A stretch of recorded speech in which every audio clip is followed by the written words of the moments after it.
Hello, we are coming to the end of our long journey on filmmaking art integrating learning module. This is lesson 4, the last one dealing with post-production and distribution within the framework of the project Boosting Positive Narrative on Romani Integration through Arts, also known as PALART. The lesson's objectives are to provide basic knowledge on post-production of short videos, to learn about basic editing concepts, to try to use post-production digital tools, and to get the information needed for distribution of videos on social networks. Post-production is probably the least known part of the whole process of producing videos. And after the filming is done, editing of visual and audio material starts, and if it's done semi-professionally or professionally, it's a highly collaborative process that can last up to 1 year for big projects, but it always lasts longer than shooting itself. The main post-production processes are data storage and organization, which is utterly important, picture editing, sound editing, and adding graphics and animations. When we are talking about data storage in a post-production, there are certain rules that has to be followed in order to facilitate your editing processes. First of all, you have to have a decent equipment. It doesn't mean that you have to have the most powerful laptop or comp in the world, but bit above average laptop or comp are desirable. And also you have to have a decent screen or two. You have to have definitely plenty of external data storage because that way you can save different rendition of your editing processes that you can later on put together. Also, you have to have organized material from shooting, knowing what is where and where the picture and sound recordings are and which scenes they belong to.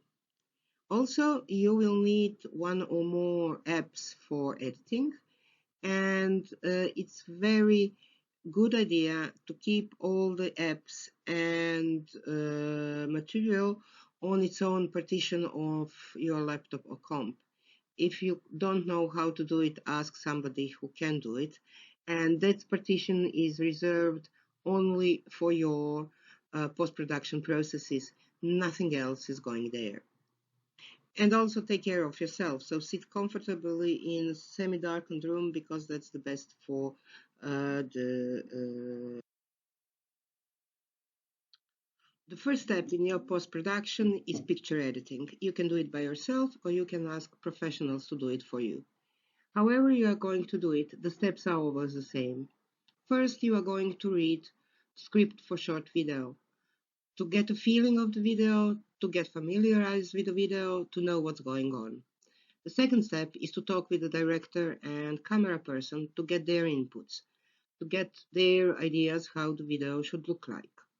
The third thing that you are going to do is that you are going to review all the materials that are produced during the shooting.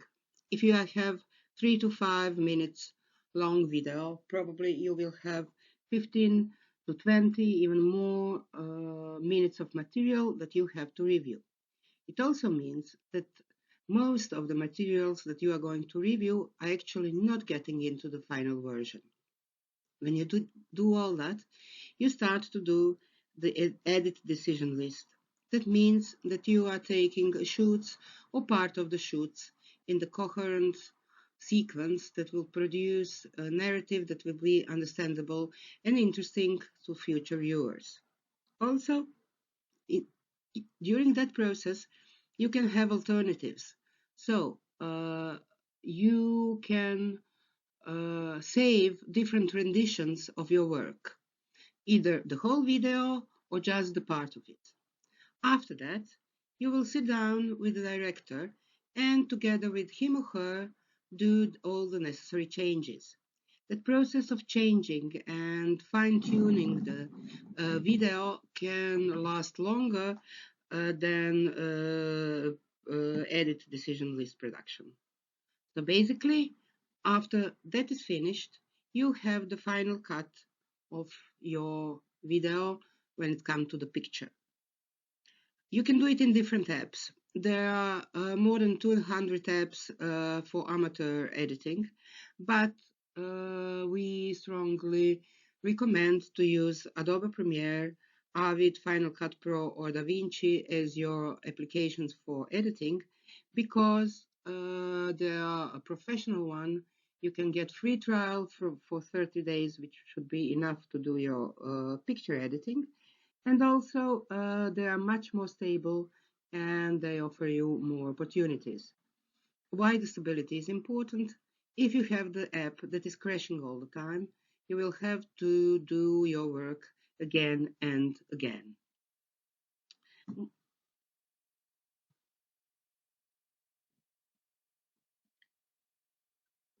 When the editing of the picture is finished and you have your final version, the sound editing is kicking in. The sound, as we already told, is 60% of our perception of the video, so it is really important. And if it's done badly, it can ruin really, really good video. So basically, pay a lot of attention of sound editing. The sound can be separately or jointly recorded with the picture. If it's recorded separately, the first step that you have to do is synchronization of picture and sound.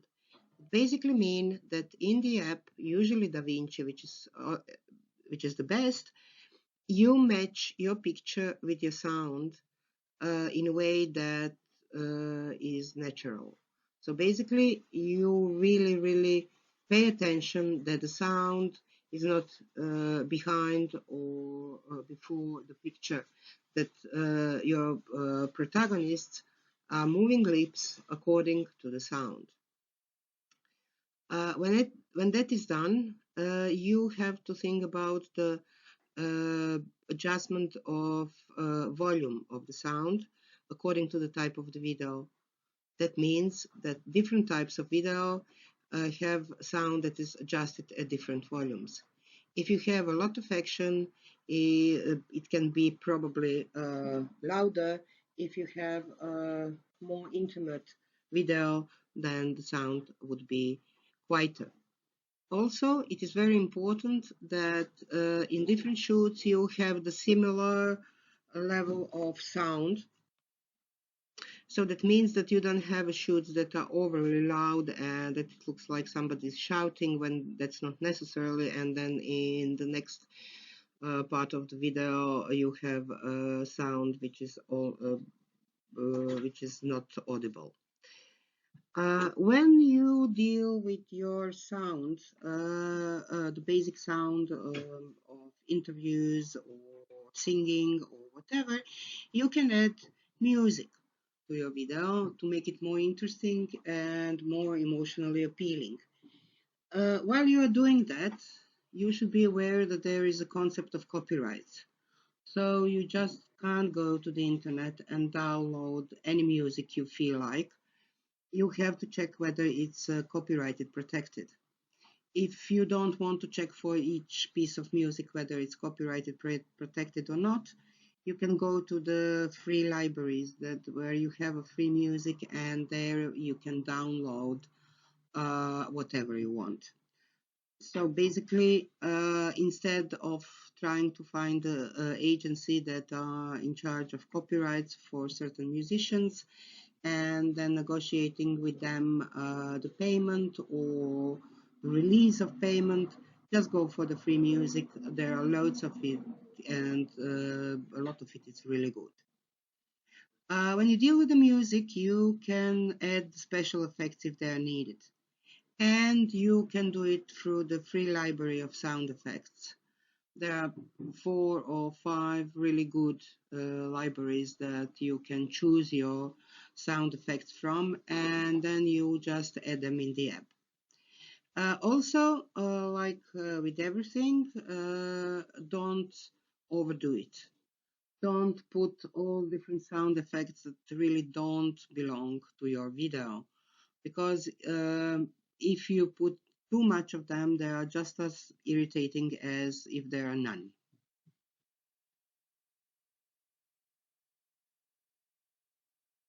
Animations and graphics are the final touch after the editing process is almost finished. So at this stage, you have your video with decent photo, with decent picture and sound that is just as it should be, and probably you have to add additional information on your video. That includes subtitles with names and roles of protagonists. That can include opening and ending credits, logos of donors, projects, disclaimers. It can all be done with usual apps. It's not really a problem, and basically, probably you can done it by yourself. So it just entitles imports of text or graphics or logos at the opening or ending credits. Uh, we strongly suggest that you do the ending credits of your video and at your video because it's less intrusive, and probably the opening of your video can be a title if you really want it nicely put together.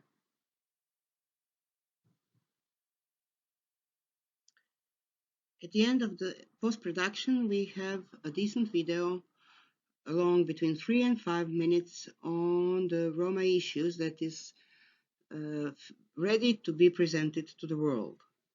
You can do it through different channels, but the most usual one are social networks. How to do it, you can check and hear a lot of really good tips on the video done by our industry professional. Also, you can try to nudge local, regional, or national TV networks to broadcast your video one time or several times. Usually, you will do it in the framework of specialized shows on a public television that deals with the minorities, that deals with the everyday life. The good side of that kind of presentation of your video is that they will usually invite you as a guest, so you can talk about shooting, you can talk about the issue that the video is covering, and it gets quite a decent auditorium. The last way of distribution, the cinema distribution, is actually not for us. Just to have a notion that it exists, but that's for long documentaries or feature films. And thank you for finishing the module. We are at the end of our journey, and hopefully you learned something. Now you have more information on shooting the video, and you are aware that that's not a one-man show, and that to produce a decent video you need more persons involved. And also I hope that you didn't get discouraged, that the production is a little bit closer to you, and with a lot of practice, you can become quite proficient in the skills needed for video production.